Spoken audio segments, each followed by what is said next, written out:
America ने आधिकारिक तौर पर रूसी तेल पर लगे प्रतिबंधों पर छूट को और आगे बढ़ा दिया ताकि इंटरनेशनल मार्केट में कच्चे तेल की कीमतों में उछाल को रोका जा सके। साथ ही सप्लाई चेन और व्यवस्थित करने की बात कही गई है। भारत जैसे देशों के लिए जो अपनी ऊर्जा ज़रूरतों के लिए रूस से रियायती दरों पर तेल आयात करते रहते हैं, यह खबर आर्थिक और रणनीतिक रूप से बेहद महत्वपूर्ण है उनके लिए।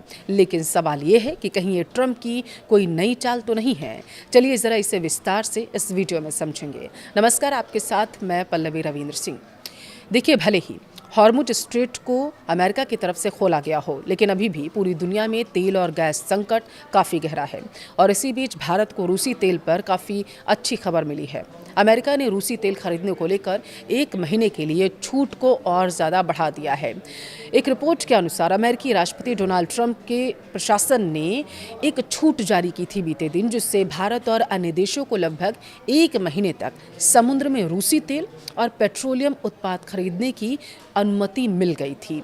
यह कदम वैश्विक ऊर्जा कीमतों को कंट्रोल करने के उद्देश्य से उठाया गया था, जो ईरान पर अमेरिका इजरायल वॉर के दौरान काफ़ी बढ़ गई थी।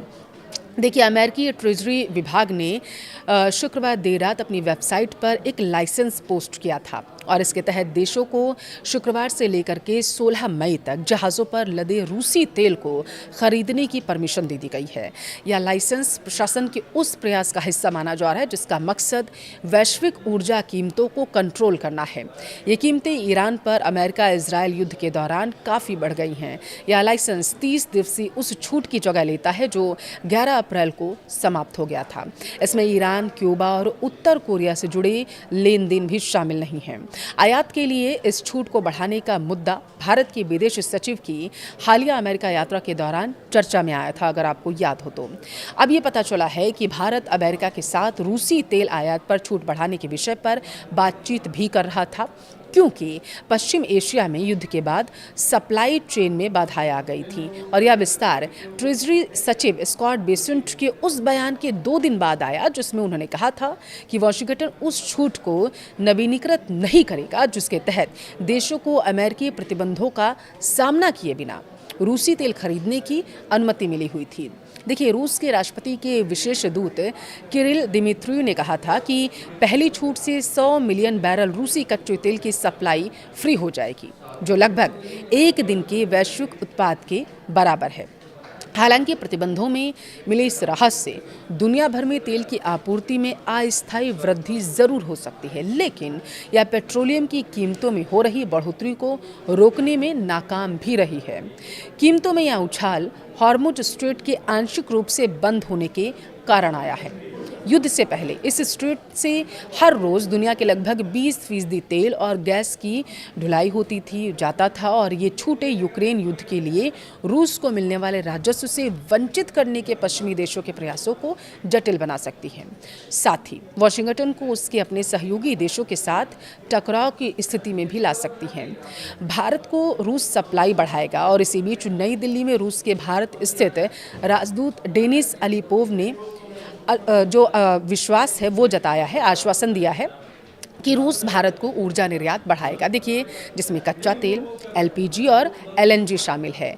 अलीपोव के अनुसार उसने भारत को तेल की आपूर्ति में उल्लेखनीय वृद्धि की है और वह भारत की आवश्यकता के अनुसार किसी भी मात्रा में ऊर्जा संसाधनों की आपूर्ति जारी रखने के लिए तैयार है। भारत एक विश्वसनीय भागीदार रहा है। यह एक अकाट्य तथ्य है और पश्चिम के देशों के विपरीत भारत का दृष्टिकोण हमेशा से ही सुसंगत रहा है। मार्च में कितना खरीदा गया है रूस से तेल, आपको जरा सर वो बताएंगे। दरअसल एक यूरोपीय थिंक टैंक के डेटा से पता चला है कि मार्च में रूस से भारत का कच्चा तेल आयात तेजी से बढ़ा है।